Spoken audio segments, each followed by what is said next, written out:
"This is a miracle granted by God," our heroine said. "No one has ever needed her. She's only ever been despised. But through this marriage, maybe she could finally be of use to someone. She'd become the bride they wanted her to be, even if they come to hate her enough to want her dead." At Count Persephone's mansion, Lunia, the eldest daughter of the Count, was pinned to the wall by her elder half-brother. Scared, she asked if there was something he wanted, and Nike, the eldest son, didn't like how cold she was, especially for being a woman. He figured it was time to teach her how to please a man. What in the Alabama is this? Lunia was disgusted, reminding him that he was the heir to the Count's title, and people might start rumors. Trying to walk away, she told him not to concern himself with her. But Nike doubted there'd be rumors because no one in the house cared what happened to a nuisance like her. Lunia's eyes shook with fear, knowing there was no place for her in this house. But there was nowhere else for her to go either. A maid would run in, thankfully, letting her know the Count was calling for her. A summons had arrived from the palace, addressed to Lunia. Meeting with her parents, Count Persephone told Lunia to rejoice. An imperial decree had come in, declaring that Lunia had been chosen to marry Duke Hades Cronoa. She wasn't allowed to refuse either, and her father was glad they had kept her alive. However, Nike would object, refusing to hand over his sister to the terrifying lord of the Underworld. Wait, what? What could be worse than what he was about to do to her? The Cronoa family, known as the Empire's watchdogs, commanded mages and knights alike with their immense power, and they were feared as the lords of death. Regardless, Count Persephone saw him as a most reliable ally. The Countess was happy to get rid of their troublesome daughter and gain the Emperor's favor. Lunia had always been treated like she wasn't wanted, but if she got married, she could finally leave this house. So, she happily accepted. By nighttime, Lunia arrived at the Cronoa mansion in a dazzling white wedding dress. A tall, black-haired man approached her, apologizing for summoning her on such short notice, and introduced himself as Hades Cronoa. As light touched his face, she was stunned by his beauty. As Hades took her hand and led her forward, she wondered when the last time was someone had held it. For so long, she'd been told she was worthless, but now she would be Lord Hades' wife, and she wanted to prove she could be of use to this house. Hades then presented a ring to her, telling her she could choose to wear it or not, but it'd be better to wear it in public to avoid gossip. Then he'd bluntly say he had no intentions of spending the night with her. Lunia was concerned, asking if this was a white marriage, a contractual marriage without physical relations, and Hades responded that it was. The Cronoa family, masters of both magic and swordsmanship, holds half the Empire's military might, but in exchange for their immense power, they were cursed. Every head of the house goes mad and dies upon reaching the age of 30. The only way to break that curse was to spend the night with a bride chosen by God and conceive a child. Ooh, I see where this is going. Hades told Lunia she was free to return home if this displeased her, but she begged to stay. He then agreed, but made it clear he would neither embrace her nor love her. If things went on like this, he would die. Lunia had always been called useless, yet she was the only one who could save him. Hades came across some flowers in a vase, and she confessed that she was the one who arranged them and apologized for acting on her own. But he didn't mind, since they were having guests today. He wasn't good at things like this, so he thanked Lunia for her help. Although they weren't husband and wife in a true sense, she still didn't want him to die at 30. She wanted to save him. Some clerics were discussing how stubborn Hades was acting. They had hoped he would change his mind as death drew closer. The fall of House Cronoa would mean the fall of the nation, so they let Lunia know that this was her duty. She didn't need to be loved, but just desperately wanted to be useful. After she served Hades a drink, causing his senses to become foggy, she would take him to bed.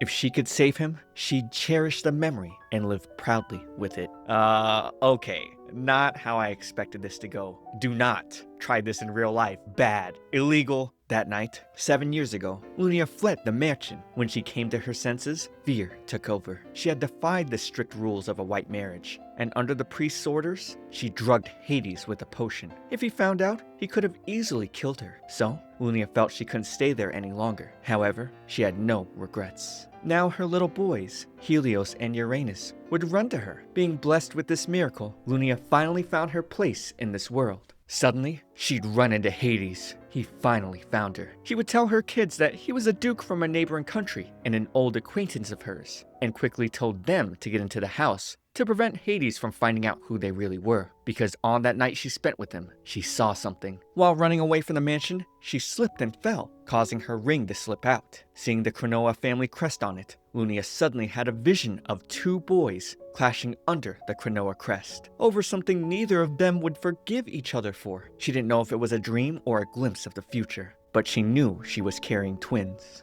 They bore the blood of the Cronoa family, powerful beyond belief. So it wouldn't be strange if she'd seen the future through that power. If Helios and Uranus ever got involved with the Cronoa family, they'd grow up to hate each other. This was why Lunia needed to hide the fact that she had twins. If she hadn't spent that night with Hades, he would have gone mad by 30 and been executed by the Empire. Hades shot her a deadly glare, telling her that she had no right to interfere. He never asked her to save him, and questioned why she ran away from the mansion. Lunia could see his rage, fearing he had come all this way to punish her for defying him. She tried to run away, but he'd pinned her against a tree, demanding an answer to why she ran away from him. Lunia confessed to knowing why he didn't want to spend the night with her. It was well known in high society that Lord Hades was close with the Imperial Princess, his childhood friend. But by divine decree, she was chosen as his bride instead. Their marriage only existed to break the curse. Lunia felt his heart belonged to someone else, but she was fine with it. She was also able to find meaning in life by saving him. Since he was free from the curse, she asked him to forget about her and be with the princess. Uranus and Helios would come running to save their mother, but Hades would use his magic to lift Uranus in the air, then grabbed the two of them, letting them know that their mother was his wife, and he'd come to take her home. Lunia was confused, wondering why he came to take her back. She quickly denied being their mother, telling Hades she was simply their sitter, but he warned her to never lie to him again. When asked who their father was, Lord Adonis Cornelia would interrupt, asking him to put the kids down. He was a lord in a kingdom that neighbored Lunia and Hades. In his residence, Adonis explained that he took in Lunia when she was found at a convent. She had never spoken about the children's parentage, and he didn't press her. But Hades didn't care about their father right now. What mattered was that Lunia was his wife, and he was taking her back to the Empire. Lunia was astonished. She assumed they'd be divorced since she left. They weren't even together for a year, so it could hardly be called a marriage. Hades then took her hand, asking if she never truly believed they were husband and wife. Adonis then brought up how the stability of the Virgilus Empire depended on House Cronoa's military and magical strength. With the princess soon to marry abroad and no clear heir in sight, it was only natural that attention would turn to Hades' house. Having his wife missing didn't look good on him. The princess was to marry into Adonis' kingdom, meaning the Virgilus royal family would no longer have direct heirs. Seeing that Hades didn't end up with the princess, Lunia now believed he had come back to use her. Lunia refused to let this happen because she couldn't let her sons get involved with House Cronoa. She told Hades to forget about her and remarry, but he would refuse to divorce her, insisting on taking both her and the children back to the castle. He asked if she'd prefer he tell her parents that she had children. She thought he was threatening her, but Hades claimed he was only trying to protect her. Right now, she had no power to refuse. In her vision, the clash between her sons happened when they were teenagers, which meant there was still time left. So, she agreed to return to the castle and talk things over, peacefully, toward an amicable divorce. On the carriage ride, Helios said he didn't want to go to Hades' house, but his brother assured him that they'd soon return to Lord Adonis' mansion. He had also heard there was a big sea in the neighboring country, just like in the book he was reading. When Lunia asked about the book, Uranus said it was given to them by Adonis. It was a book about the myth of twins.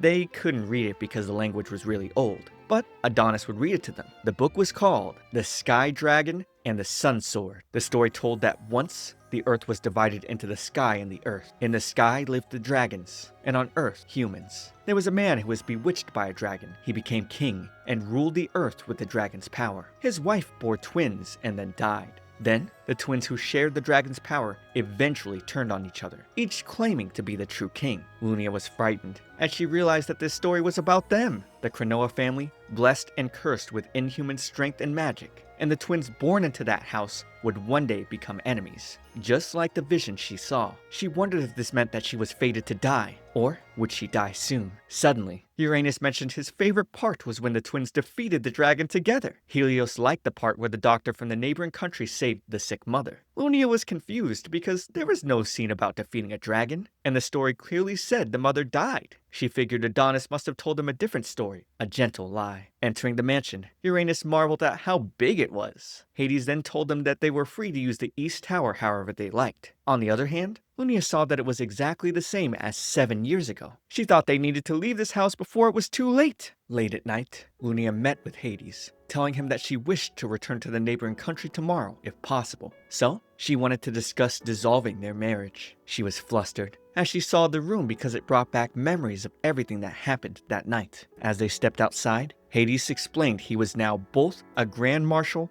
and the Chancellor of this country. When the next emperor was still young, his duty was to assist him, but in truth, it was different. Hades would actually succeed the throne and become emperor. This meant Lunia wouldn't just be the wife of a duke, but the empress of the country. She was quite stunned hearing this. She only found out yesterday that the princess would be married off to a neighboring country, and that her younger cousin would become the crown prince. People still believed House Cronoa would support the new crown prince, but the emperor said otherwise. He asked Hades to inherit the throne, believing if they placed a child on it, other nations would see a chance to invade. The stability of the empire rested upon the might of House Cronoa, and everyone knew that Lord Hades already held real power in state affairs. Therefore, he was to become emperor. Lunia wondered if the future she had seen was all because of a Cronoa family feud. Refusing to let it happen, she declined to become Hades' empress. Her answer remained the same. She asked him not to think of her as his wife. He mentioned that he was chosen as heir because the Cronoa curse was broken, and she was the one who broke it. Their marriage was decreed by a divine oracle. It was the will of the church. With Hades surviving the curse, Lunia believed her duty was fulfilled. She lied, telling him that the children weren't his and were actually someone else's. He then asked if this was really true, and the guilt ate her up,